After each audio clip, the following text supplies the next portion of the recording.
이재명 대통령이 8일 용산 대통령실 브리핑룸 시스템 개선을 제안해 눈길을 끕니다. 브리핑룸 연단에 선 대통령실 관계자들의 모습만 비추던 일방향적 화면을 벗어나서 기자들의 질문 모습 등도 함께 담을 수 있는 쌍방향적 화면으로의 방향입니다. 강유정 대통령실 대변인은 이날 오후 브리핑에서 국민과의 소통과 경청을 최우선으로 하는 이재명 정부의 국정 철학에 발맞춰 대통령실 브리핑룸 시스템을 개선하고자 한다라며 대통령과 언론과의 소통 현장을 다양한 각도에서 생생하게 전달하기 위해 카메라 4대를 추가로 설치할 예정이라고 알렸습니다. 그는 이를 통해 대통령실 대변인과 관계자들만 비추던 기존의 일방적인 소통 방식에서 벗어나 기자 여러분이 질의하는 모습과 현장 상황을 쌍방향으로 생생하게 전달하겠다라며 이는 국민들의 알 권리와 브리핑 투명성을 높이자는 이재명 대통령의 제안에 따른 것으로 계약 발주와 카메라 설치를 거쳐 6월 중순 이후 시행될 것이라고 설명했습니다. 대통령실 관계자는 기자들의 질문하는 모습도 생중계할 수 있도록 시스템을 개선하자는 특별한 국민적 요구가 있었냐는 질문에 미 백악관이나 유엔 회의 모두 그렇게 프레스룸이 운영되는 것으로 안다고 답했습니다. 이 관계자는 대선 기간에도 질문하는 기자와 대답하는 후보의 모습이 함께 노출됐다며 시대의 흐름에 따라 국민적 요구와 알 권리 차원에서 만족도 있다고 판단해서 대통령의 직접 지시 후 이행되는 사항이라 할 수 있다고 부연했습니다. 사실 이 제안은 이재명 대통령이 우연히 댓글을 통해 접한 제안이 의미 있다 판단해 실행에 옮겼다고 밝혔습니다. 이 대통령은 지난 8일 오후 SNS를 통해 이같이 밝히며 국민 여러분께서 남겨주시는 다양한 의견에는 현장감 있는 아이디어와 실질적 개선책이 많아 늘 귀 기울이며 참고하고 있다고 했습니다. 또 참신하고 유익한 의견 주시면 앞으로도 적극 검토해 반영하겠다 고맙다 라고 덧붙였습니다. 한편 이재명 대통령이 오는 15에서 17일 캐나다 엘버타주에서 열리는 주요 7개국 정상회의에 참석합니다. 일부 참모진의 만류에도 불구하고 취임 11일 만에 열리는 주요 정상 간 다자회의에 참석하기로 결정한 것은 12.3 내란으로 멈춰 선 주요국 외교를 정상화하는 것이 산적한 국내 현안을 처리하는 것만큼 시급하다는 판단에 따른 것으로 보입니다.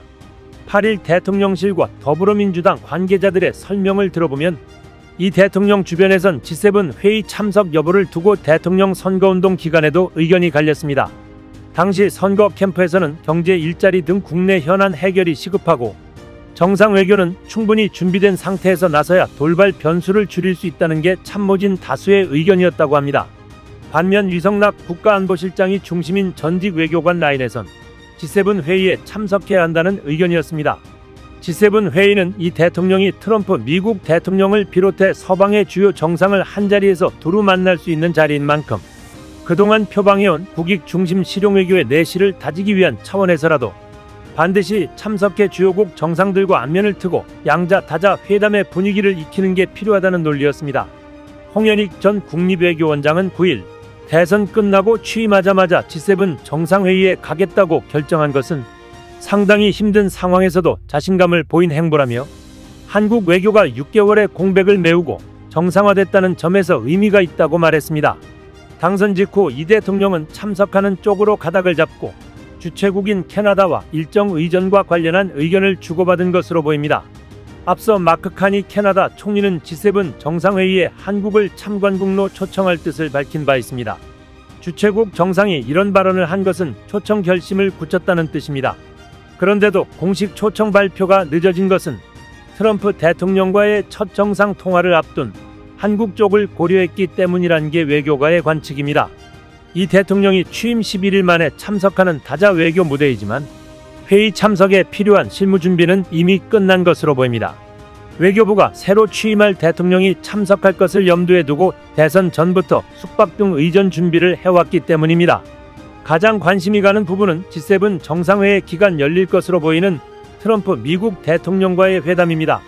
이 대통령은 6일 밤 통화에서 트럼프 대통령으로부터 미국을 방문해달라고 초청받았지만 첫 대면은 G7 회의에서 하게 됐습니다. 다만 다자 회의를 계기로 열리는 양자 회담이라는 특성상 회담 시간은 길어도 30분을 넘지 않을 것으로 보입니다. 양국 정상의 일정이 여의치 않다면 약식 회동 형식인 프로사이드로 치러지거나 아예 만남을 다음 기회로 미룰 가능성도 있습니다. 한미 동맹과 주한미군의 역할 변화, 방위비 분담금과 국방비 증액 요구 등 안보 관련 문제들은 이번 정상회담 의제에서 빠질 가능성이 커 보입니다. 외교가에서는 정상 간의 첫 만남이고 회담 시간도 길지 않을 것이기 때문에 트럼프 대통령과의 좋은 관계를 구축하는 데 에너지를 쏟는 게 중요하다고 조언합니다.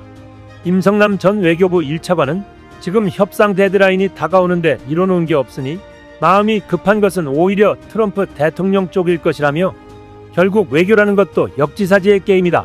트럼프 대통령의 입장을 잘 파악한 뒤 협상과 관련해 긍정적인 신호를 보낸다면 좋은 결과가 뒤따를 것이라고 조언했습니다. 앞서 이 대통령은 취임 사흘째인 6일 밤 도널드 트럼프 미국 대통령과 통화하며 정상 외교에 시동을 걸었습니다. 한미 양 정상 간의 통화에 대해 외신들도 주목했습니다. 로이터, 니케이, 더 컨버세이션 등 주요 외신은 이번 통화를 비중 있게 전하며 한미 통상 현안과 함께 양국 간 전략적 긴장 가능성의 촉각을 곤두세우고 있습니다. 니케이는 양국 정상이 보여준 화기애애한 첫인상에도 불구하고 향후 실질 협상이 시작되며 긴장 요소가 부각될 것이라고 봤고, 로이터는 이번 통화를 단순한 우호적 제스처가 아닌 시한이 정해진 통상 협상의 신호탄으로 규정했습니다.